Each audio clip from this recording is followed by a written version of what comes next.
The Ford Explorer is America's SUV, or crossover since it went unibody in 2011. But call it whatever you want, it is popular. Visit almost any small town in America and you're sure to find an Explorer. Over 7 million customers can't be wrong, right? Well, for 2016, it has received a mild facelift, a more powerful base engine, and a new top-of-the-line trim called the Platinum. Offering more power and more luxury, the new Platinum obviously also costs more money. So is it worth it? Well, I'm gonna do what a lot of Explorers do each and every year, the family road trip.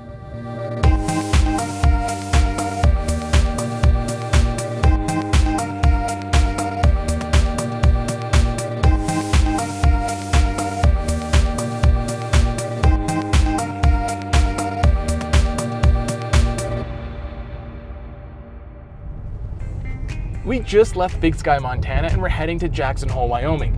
Now, along the way, we're gonna visit a lot of cool touristy places, like a grizzly bear reserve, a little park called Yellowstone that has some hot mud and water, and some scenic overlooks.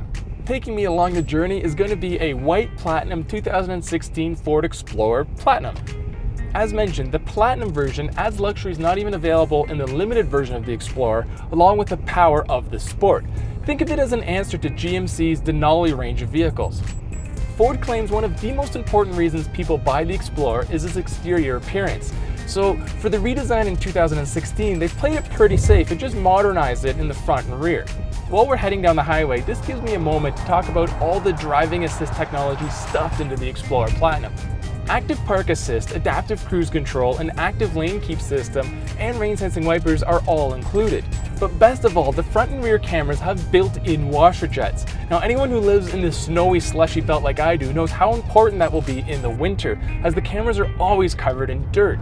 With the Explorer being such a big, heavy vehicle, all of these assists do come in handy. I've always been impressed with the full-speed Adaptive Cruise Control, and for 2016, it's still great. And I need to talk about the Active Lane Keep. Ford has created a system that's more than just an on-off switch. What they allow you to do is customize how you want it to operate.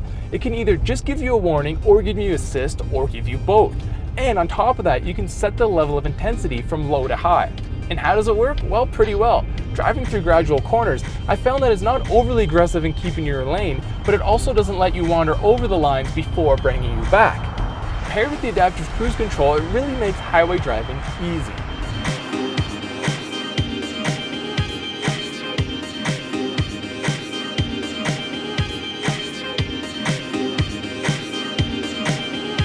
The only way to get the EcoBoost V6 from the Explorer previously was to get the Sport model, but not everybody wanted the stiffer ride and aggressive styling of the Sport. So with the Platinum, there's now another way to get that engine. The downside is it is quite a bit more expensive, starting at just under $54,000 after destination charges. Still, a 3.5-liter V6 making 365 horsepower and 350 pound-feet of torque is welcome in an SUV that weighs almost 5,000 pounds. It really comes in handy when climbing mountain passes like I am now. I wouldn't go as far to say the Explorer is fast, but the power feels more than enough for the vehicle. Never once did I hit the gas and think, I hope this car makes it up a hill. And I can imagine if you're loading up with 6 other people, or you're towing a trailer near the 5,000 tow limit, you could really appreciate that extra grunt. The rest of the drivetrain consists of a 6-speed automatic transmission and all-wheel drive. Something of note about the 6-speed, besides it being smooth, is when you're going down some more moderate hills, it will actually downshift and hold the gear for you even if you don't have the downhill assist on. Big power, big weight, and all-wheel drive does not mean good fuel economy. And officially, the Platinum version of the Explorer is rated at 16 miles per gallon city and 22 on the highway. Although those numbers aren't great, at least it can run on regular fuel. Although the Explorer Platinum doesn't have the stiffer suspension of the Sport, Ford still wanted it to be able to handle a corner, largely due to its 255mm wide tires on 20-inch wheels. Now don't get me wrong, this is not a performance SUV, but I will say it handles better than say a Honda Pilot, but isn't quite as responsive as a Kia Sorento. I find it's a lot like the Toyota Highlander. But more importantly, the ride is smooth and comfortable, and Ford claims this is the quietest vehicle currently in their lineup, and I can't disagree. From behind the wheel, all outside noises are kept outside.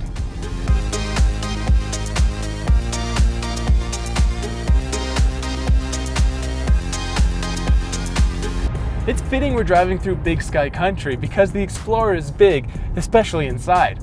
Behind me there's 21 cubic feet of storage space, which is a lot for a 3-row crossover. In fact, that's one of the largest cargo areas in the segment. And to access it, the Explorer now has Ford's foot waving technology that allows you to open it hands-free. Second row passengers now enjoy more legroom, up to 39.5 inches overall, and there's still 33.3 inches back here. This is one of the few 3-row crossovers that fits me in the third row. The only downside is the Explorer set up this way is just a 6-passenger vehicle, as unlike some other crossovers, only 2 fit in the back. But wait a minute, if I'm sitting back here, who's driving?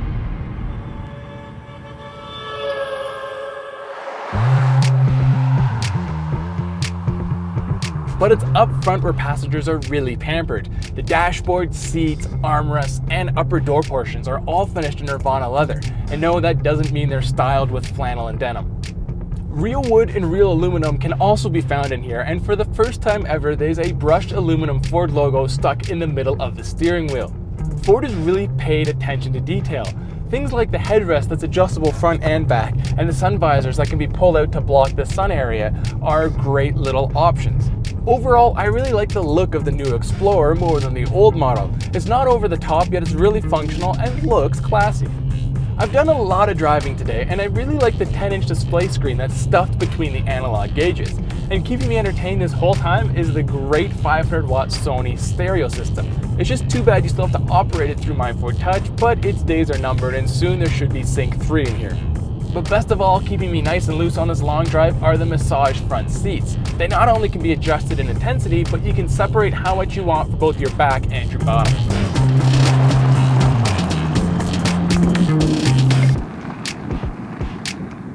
Well, it's been a long day, but we have finally arrived just outside of Jackson Hole, Wyoming. So what can I say about the Explorer other than it survived the trip? Well, it does a great job of hauling people long distances for long periods of time. It really is a premium crossover that falls somewhere between traditional luxury offerings and a mainstream vehicle. But more importantly, it gives Ford yet another way to sell the Explorer.